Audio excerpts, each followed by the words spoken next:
What's going on? What's going on? Appreciate you guys taking time out your day to listen to myself, Joseph, and Ronnie Fairley, your mortgage dad. As always, we're here just to provide some facts and information on what's relevant in today's market when it comes to real estate. We actually found an interesting article from the Florida Realtors website.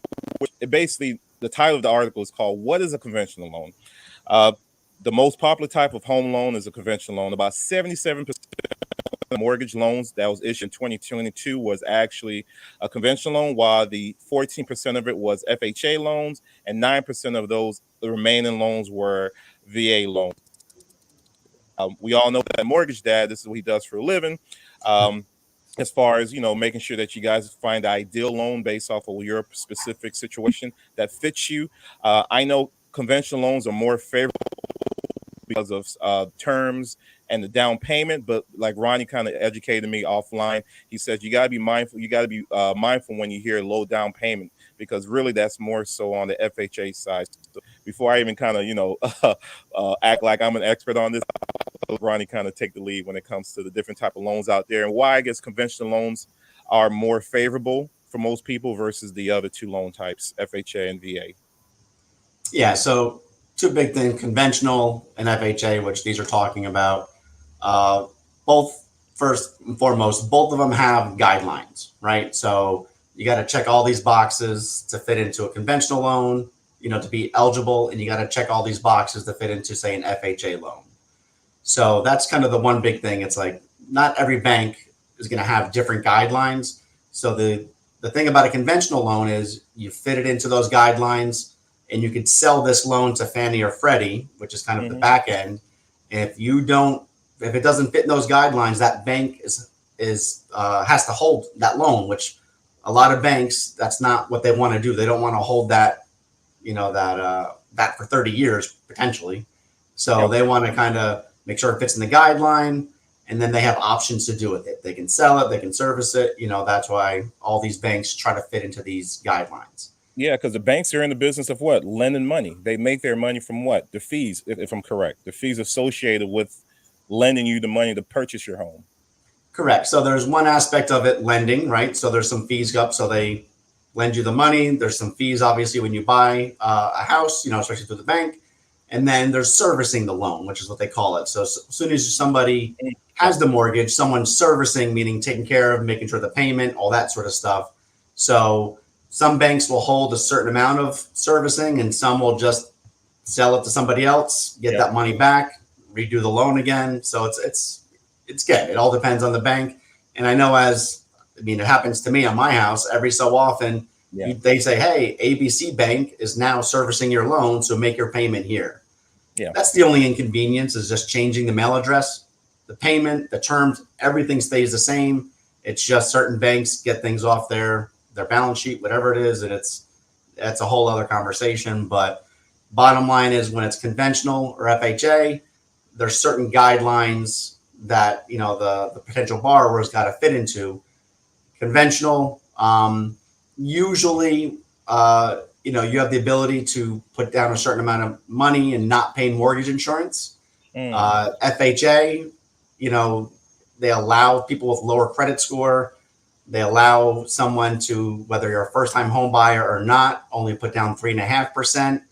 But the caveat to that is you're going to be paying mortgage insurance, kind of a monthly fee, which depending on your loan amount is going to vary. So it's both of these. The big thing is conventional is kind of the easiest. Most people go for just because of simplicity and guideline purposes. But FHA seems to be someone maybe with a lower credit score. They allow a lower credit score to get that loan. So that's what, one big factor. If someone's shopping around, the bank may say, hey, you're approved for an FHA loan versus a conventional loan, strictly due to potential credit score. Now, I do have a question. Like in this case, we see about almost 80% of mortgages are done through a conventional loan versus 14% for FHA. Yep. But aren't FHA loans pretty much competitive or close as far as rates compared to conventional loans? And Yep. one, like you mentioned before, one great thing about it is the low down payment.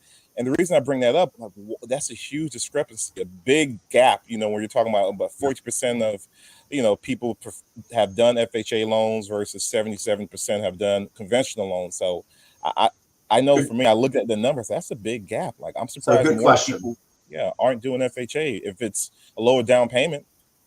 So I just had a scenario this 2 weeks ago. Somebody, we could qualify them for an FHA loan because of a credit, strictly because of their credit history, or we can kind of go for it's called the non-QM, non-qualified mortgage. So it's kind of someone else that's kind of creating their own rules. It's not typically a conventional loan, but the interest rate was a lot higher than the FHA. It was a low mortgage loan amount, right? So Okay. it was actually less a month per month to go with the 1% higher interest rate. So let's just say 6.75 for 7.75. Because Okay. with FHA, you're paying a mortgage insurance, which let's just say it was $70 a month, right? That I'm you're following you. added on top. Plus with FHA is you pay an upfront mortgage insurance premium. So therefore you might have had to pay an extra $5,000. So if you're easy numbers, if your loan was $100,000, now your loan's $105,000 because FHA's got the upfront mortgage insurance, and then now you're paying a monthly fee for that mortgage insurance. So again, Okay. it's not. This is, we did this in another video. Is you really got to be careful. It's not always about interest rate. The average person looks like, oh, what's the interest rate? Yeah. But you got to look at the whole picture, right? Funny enough, right? You wouldn't think, am I going to take a 7.75% interest rate or a 6.75? People are like, I'll take the 6.75. Why would I do a 7.75? Yeah. But it was actually cheaper, less monthly expense to take the 7.75 because you're not paying that mortgage insurance and you're not tacking on to that loan amount. So Well said. Yeah, I'm glad you mentioned that too. That's why it's like you said before. You just can't get caught up in the pretty number as far as the interest rate. You got to see the overall cost for the loan itself. Where I guess there's a reason why they say conventional loans are more favorable long term as far as the type of mortgage you get if you qualify for it versus doing an FHA. And another thing too is FHA. People know it's 3.5% down. Conventional.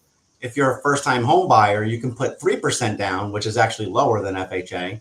Or let's say you're not a first-time home buyer, then you have to put down 5%. So it's not a tremendous difference, percentage-wise. Where a lot of people that if you're just getting in thinking about buying a home, sometimes you think I need to put 20% down. It's not the case. You can do as little as 5% or 3%, depending if you're a first-time home buyer. So there's programs out there, right? And it's running. There's many different types of loans out there. FHA and conventional are obviously the two most common ones, but it's just running the scenario and seeing what's best for that client. And going back to what I was saying, as far as the long term, you may be saving more because I know personally when I bought my house years ago, I did 5% down. I had to pay mortgage insurance because it was the loan value was less than 80%. And then once I had enough, at least 20% of equity in the property, I was able to actually contact the bank and drop the actual mortgage insurance. Now, with FHA, are you able to do that? Because I believe we did this on the videos, but I think So typically that's advantage again for the conventional loan is you can put your 5% down like you did, and especially if somebody bought in the last say 10 years, their value of their home went up. So as soon as your value in your loan amount, right? If you have 20% equity in your house, like you said, you can call up the bank. It may cost you a couple $100 for an appraisal for the bank to confirm what your house is worth.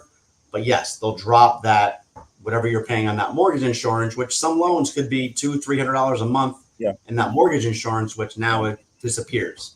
So again, another pro to the conventional loan where FHA, usually that's the life of the loan, right? So if you're paying $100 and something a month on that mortgage insurance, you're paying that for the life of the loan. So That is interesting. Even though, even though I'm laughing. Like, let's say you have about 50% of equity in the home, and then it's like I'm still paying mortgage. But obviously, there's ways, around that. You can refinance, to Correct. kind of get out of that. But it's just good to know this information ahead of time when making that decision. And like we always say, is it's key to work with a professional, a local professional, for them to know and tell you what your options are and what kind of suits you based off of where you're at in your real estate journey, like I love to say. So as always, Ronnie, I think that's pretty much it, right? I mean, Yeah. anything you want to add on to this?